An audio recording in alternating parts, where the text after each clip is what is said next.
আসসালামু আলাইকুম। আজ আমি মেয়োনিজ তৈরি করব।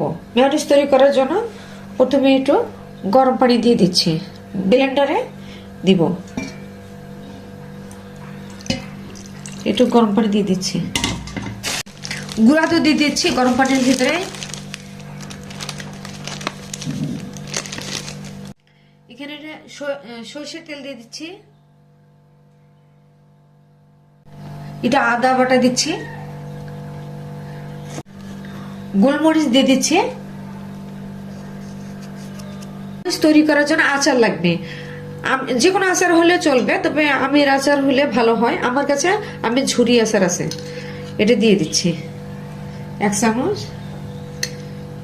2 চামচ দিয়ে দিচ্ছি। দিয়ে দিচ্ছি স্বাদ মতো। একটু লেবু চিপে দিচ্ছি।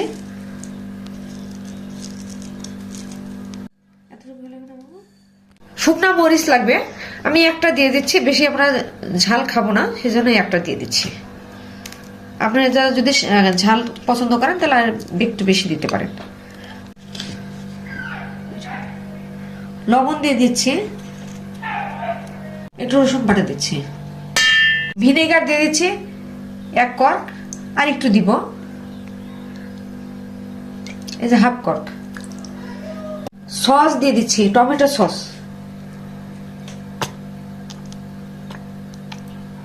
সবকিছু মিশ্রণ নেওয়া হয়ে গেছে, এখন এটা ব্লেন্ড করে নিব।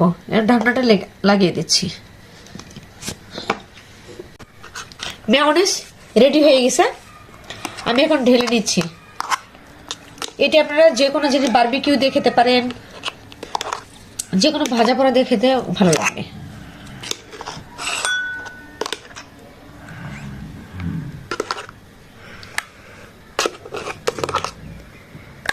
খেতে খুব টেস্টি হয়েছে।